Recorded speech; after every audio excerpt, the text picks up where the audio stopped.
Karunamayam Namami Chinmayam Devam Sadgurum Brahma Vidvaram Vasudeva Sutam Devam Kamsachanora Mardanam Devaki Paramanandam Krishnam Vande Jagadgurum Tvameva Mata Cha Pitatvameva Tvameva Bandhusya Sakhatvameva Tvameva Vidyadavidam Tvameva Tvameva Sarvam Mama Deva Deva Tvameva Sarvam Gurudeva Deva. Hari Om. We are doing the 11th chapter of Panchadasi, which is related to the Ananda Prakarana, starting from 11th to up to 15th, end of the Panchadasi. Panchadasi means 15 chapters.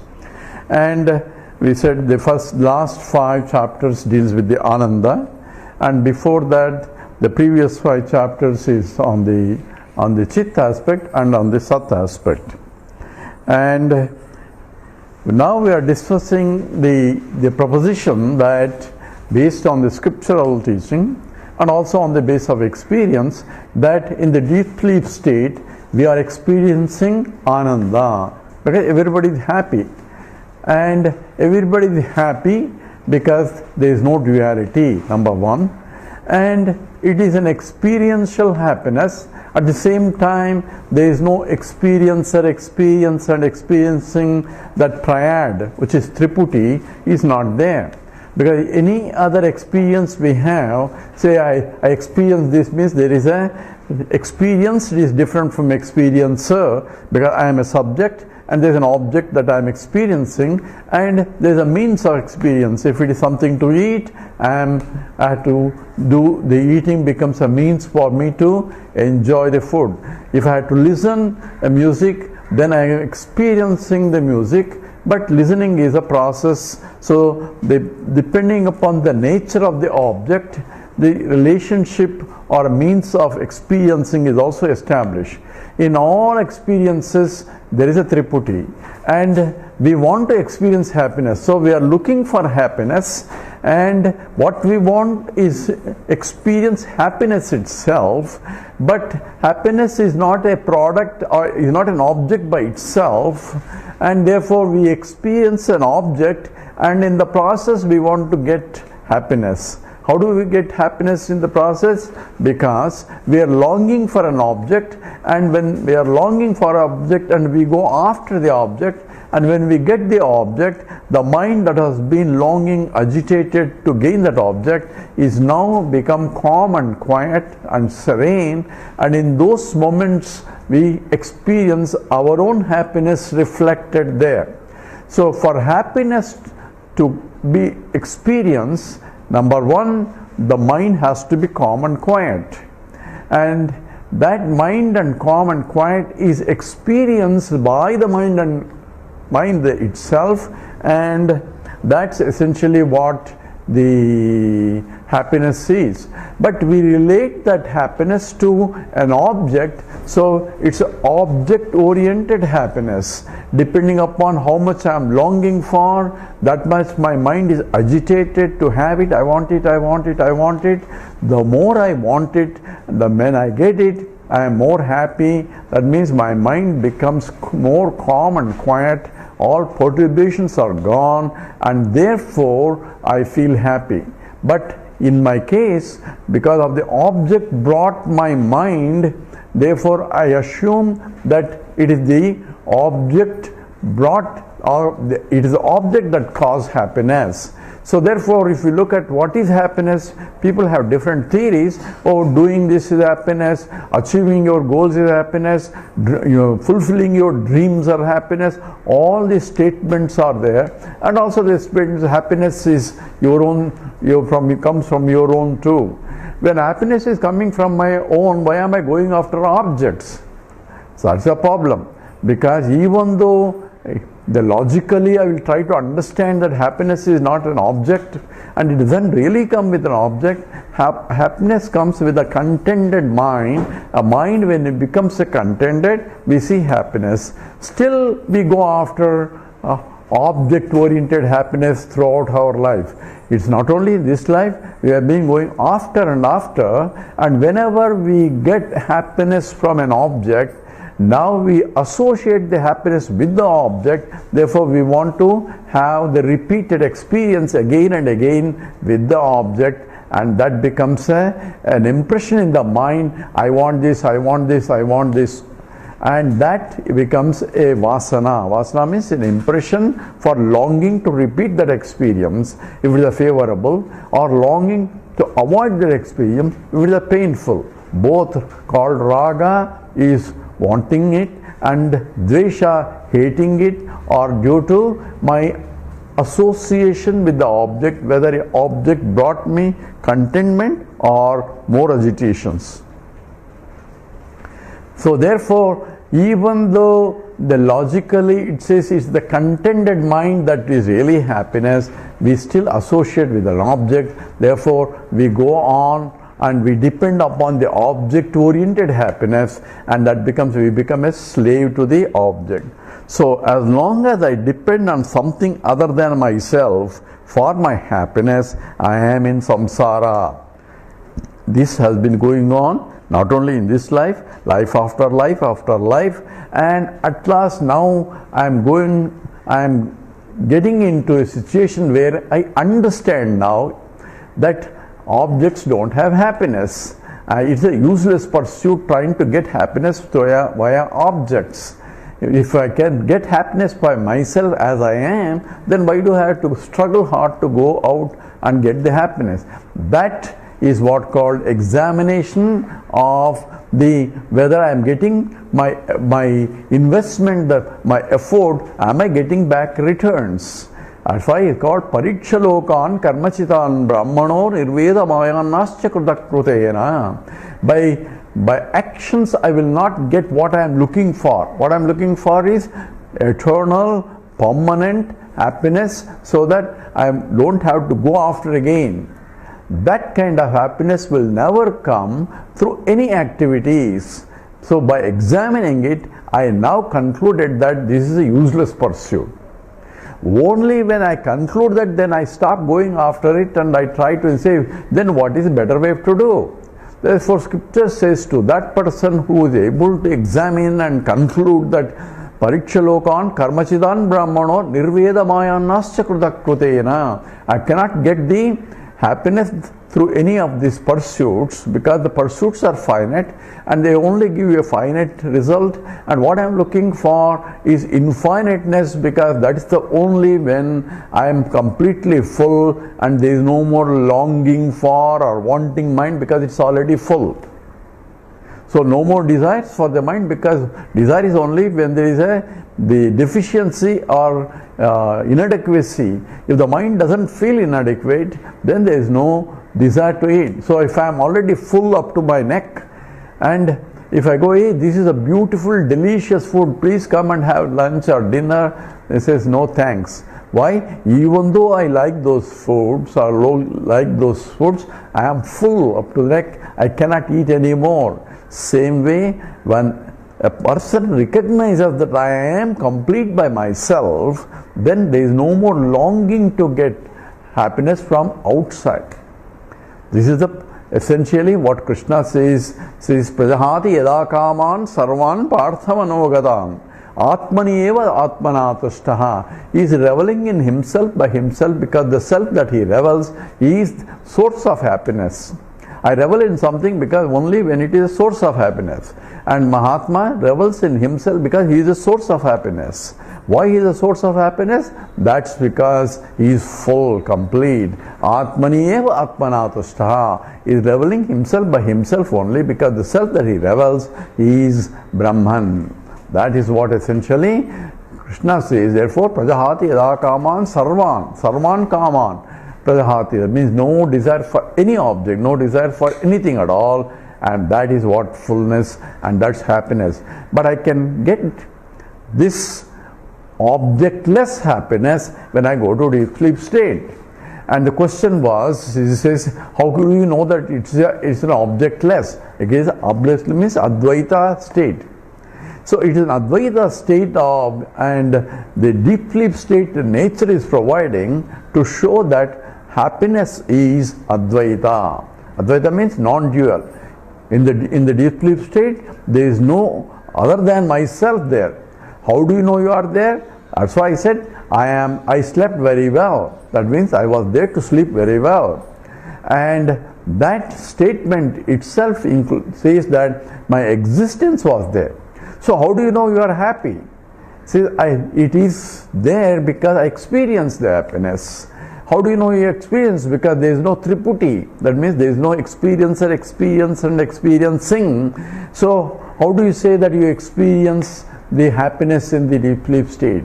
Therefore scripture says there the Brahman itself is experiencing the quietness of the mind itself is an experience of happiness, and it is Swayam Bhu, that means it is Swayam Jyoti, it is self-shining, it doesn't depend upon the Triputi, it doesn't depend upon experiencer, experienced and experiencing. So it is natural as it is full, and therefore it feels complete, and therefore it is Brahmanandaha. It is experience of infiniteness. How do you know it is infiniteness? Because there is no finite notion there. For me, I do not have any notion that I am a finite. Why do you say you don't have notion that you are a finite? Because I have a notion to finite in the waking state and the dream state, because I identify myself, I am equal to this. So that I am equal to this is because of the not knowing who I am, number one, and this is being finite. So I assume that I am only a finite entity, therefore I am looking for infinite things or gaining or desiring other objects. But in the deep sleep state, I am full by myself because there is no more longing mind. There is no longing mind because there is no mind. That's what the statement is. So how do you know there is no mind? So very interesting. So how do you know I don't have a mind in the deep sleep state? Because if mind is there, then you will be thinking. So thinking is associated with the mind. Mind is there to think, but mind is there even without thinking, and that's what is essentially Patanjali Yoga is it says Chitta Vritti Nirodha. Meditation is you have to stop thinking, but the mind is there to stop thinking. That means they want to reach the same thoughtless state while awake, and that's what is called the Patanjali Yoga is. Is that required? We will see whether that is required or not. He says, I can be full or recognize that I am full without whether the mind thinks or not. That is what is called wisdom. It's not by through controlling the mind I am only full, but whether the mind thinks or not I am full. That should be the correct knowledge. And then mind can think and mind doesn't think. I am unperturbed. So Krishna says that they are all in me, but I am not unaffected by them. So Mayatatamidam sarvam jagad avyakta murtina mastani sarva bhutani, all beings are in me, all thoughts are in me, yet nachamastani bhutani, but nachaham teshu avastitiha, their properties does not affect me. So either you can say all beings are in me, or I can say all thoughts are in me, but they do not disturb me. That because I am beyond this. So gold can say, I am unperturbed by what happens to the different rings and the bangles and the necklace. And you are in the ring and the necklace too. But I am in the ring and the necklace, but I can say that I am neither in the ring nor in the bangle, nor I am just gold. You call me as a ring in that form, you call me as a bangle in that form, that is your problem, not my problem. I am only existing in the form of a ring, existing in the form of a bangle, because I can exist. Because this is my glory, Vibhuti. I am ductile enough and I can exist in forms. So why do you exist in this form of gold ring and not other form of ring and that which I like? Says that because there is a demand for it. People like me to exist in this form of ring and not that form of ring, because people buy this form of me, not that form of me. So it's because of vasanas of the people, gold can become different particular types of ornaments, not all ornaments that are thinkable, that are beyond imaginations. Only those goldsmith will sell, make only those ornaments that he can sell. And therefore that means there is a demand for it only. If there is no demand, then he will melt it and make it something else. So therefore the particular shapes and forms, particular names and forms are due to demand. Who is demanding? The vasanas of the jivas demand. I want this, I want this, I want this. Because of, how did I want? Because of my purva janma vasanas demand. That's called prarabdha karma. And I take a particular womb that is conducive to exhaust my vasanas, and in a particular environment, and all that is being discussed in the Vedanta in the earlier chapters. So in this, in the deep sleep state, sushupti kale sakale viline tamasavruti sukharupam upaiti iti bhrute hi atharvani suti. In the Kaivalya Upanishad, it says that in the sushupti kale, in the deep sleep state, sakale viline, the total, the waking state and dream state are all dissolved into the deep sleep state, and tamasa, by ignorance, they are covered, avrutaha, and sukharupam only upaiti. Only he gets unperturbed happiness only. Why happiness? Because the absence of the duality. So here the absence of suffering is the presence of the happiness. Happiness is always there because that is a ever existing truth, and it gets perturbed by the agitations in the mind, and the agitations in the mind arises due to the perturbations in the mind, and that is due to attachments and all that whenever it is perceiving the waking state and the dream state. But in the deep sleep state, the mind is folded, therefore the absence of the duality, therefore there is no perturbations, therefore Ananda is now beaming through as it was before, but now it is recognized or experienced by who? By the folded mind only. And that's why I can recollect back and say I was happy. So who experiences? There is no experience and Tripudi is not there. It is Brahman experience only, but it is the mind absent itself and quieted mind itself as an experience of the happiness or experience of the absence of suffering. So any duality causes suffering in essence, and that's the essential basis here. We'll read 59. Let's read again. Sukama swapsamatraham vaikinchidevedisham iti supte sukha jnane paramrusanti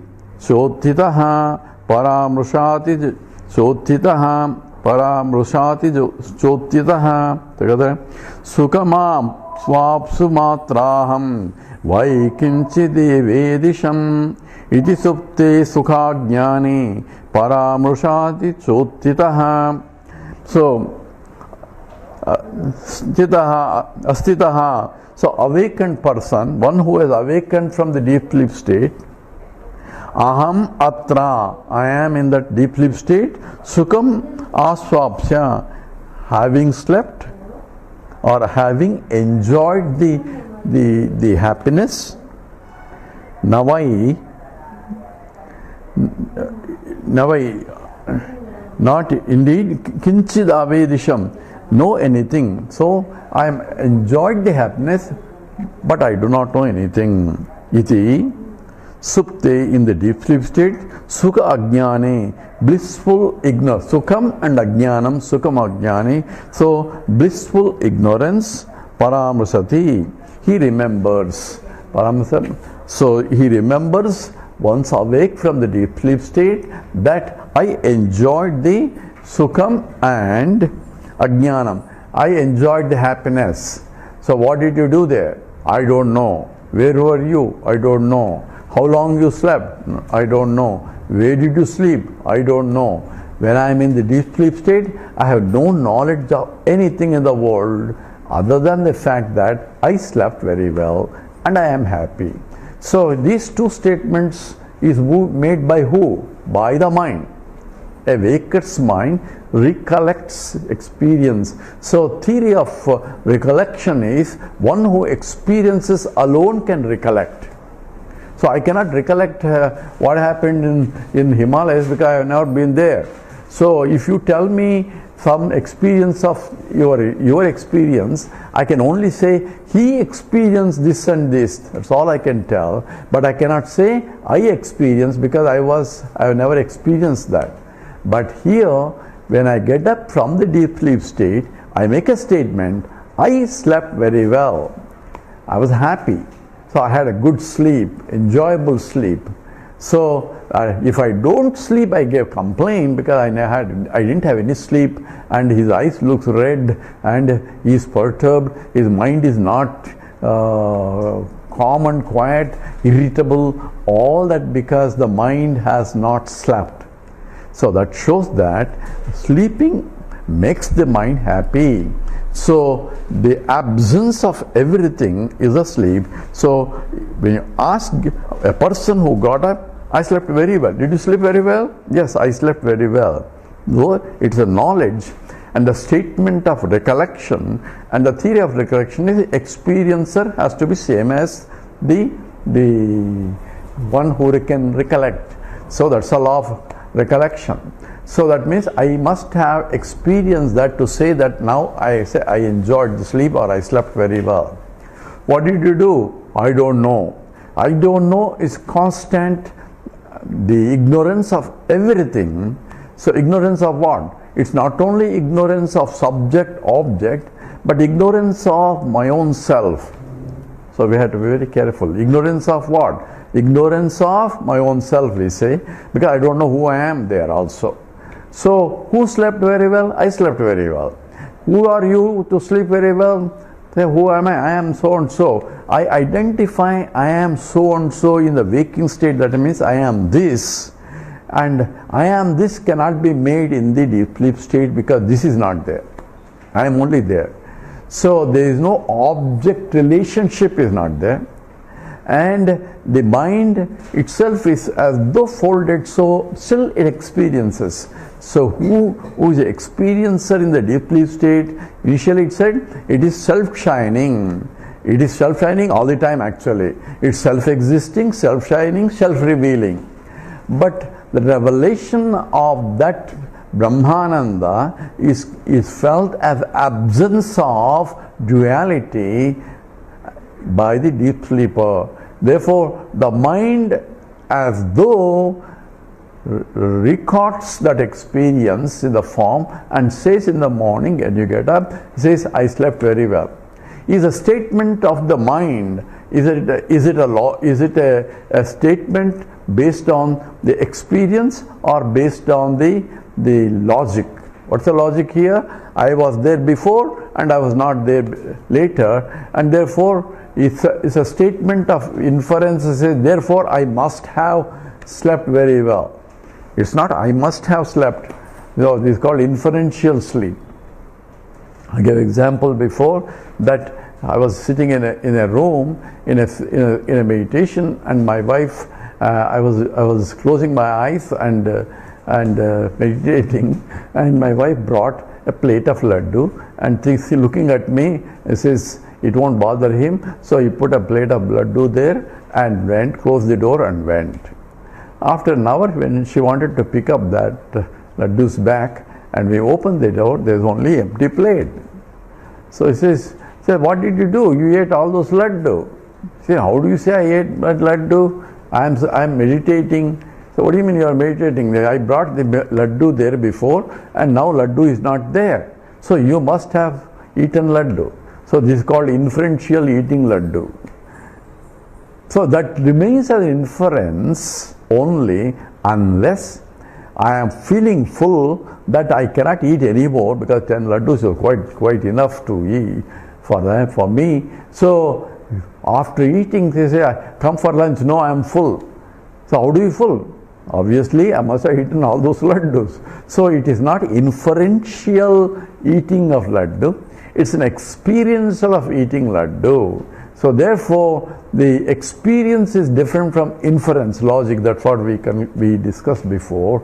So this is an experience of deep sleep state where I enjoyed deep sleep state. So who enjoyed? From the mind point, the mind as though folded. So what exactly is the fold? The object, subject, mind is folded in a subtler form, but still subtler form of the mind is there to record the experience where the absence of duality is recognized as well as the absence of suffering as happiness. So therefore both the happiness is the sukha and ajnanam. Ajnanam is the absence of I am this notion. This is what our ajnanam is. Ajnanam of not knowing who I am. Not knowing the who I am from the absolute ajnanam is also there. If I am a ajnani, but for an ajnani means we are talking about not knowing who I am, that is a mula vidya. Even the objective knowledge is also not there. So even though I may be a chemistry professor in the deep sleep state, I am having an absence of the knowledge of the chemistry also. So even though I may be an expert in chemistry, scholar in chemistry, but still I have no knowledge of chemistry in the deep sleep state. So I have ajnanam about chemistry. But ajnanam is temporarily because I am knower of chemistry. That duality is not there. Therefore, no objective knowledge is also not there. Whether subject about the nature of my own self is there or not, we have to see whether that mind has the knowledge of whether he was a jnani sleeping or ajnani is sleeping. So when ajnani is sleeping, ajnani, we are talking about ajnanam of the mula vidya. So when ajnani is sleeping, he sleeps as ajnani. He may be knowing all objective knowledge, but when he is sleeping, that he has no knowledge of that. That he experiences. So absence of the duality, subject-object relationship is also experience, and that absence of the subject-object is also absence of the suffering, therefore absence of the agitations in the mind. Therefore it is the Brahmananda is being experienced because Brahmananda is there and it expresses whenever the mind is calm and quiet. Mind is calm and quiet from not having any perturbation due to subject-object relationships. So this is what one has to be careful. So in every ananda there is a subject-object relationship ceases momentarily. In the deep sleep state it ceases for a long time, and therefore whether it's a rogi or whether it's a bhogi, whether it's a mahatma or a great king, emperor enjoying the all other objective knowledge, but he will get tired of it. So objective experience, knowledge, happiness is a tiresome experience. That's called shreyas, that is called prayas. Going after you get tired of any pleasures, that sense pleasures you get tired, that you want to next experience even better than this or a different version of it, and that's why people become crazy because they want more and more, and they enjoy the drugs once in a way, and that becomes a habit because they depend more and more on that to get to that state of object subject absence of it. So they are also getting happiness from Brahmananda only, but only problem is they associate the happiness to the object oriented. So therefore, whether I experience the deep sleep state, that I in the form of two things. One is I enjoyed as a happiness, and also I am ignorant of what? Ignorant of subject object duality. So it's not the ignorance of chemistry, ignorance of physics, or ignorance of any particular object. It is ignorance of all objects. There is no subject-object duality at all. So it is constant ignorance. So it's called akhanda ajnana vritti, akhandakara ajnana vritti. No differentiating ignorance. Here I say, I know chemistry but I don't know physics. So I have knowledge of one but I am ignorant of a particular one. Whereas in the deep sleep state, I am ignorant of everything, and that's exactly what recollection will be. And we go into more details in the next sloka. We'll take up later. We'll stop here. Om Purnamada Purnamidam Purnat Purnamudachyate Purnasya Purnamadaya Purnameva Vasishyate. Om Shanti Shanti Shanti. Harihi Om Sri Gurubhyo Namaha. Harihi Om.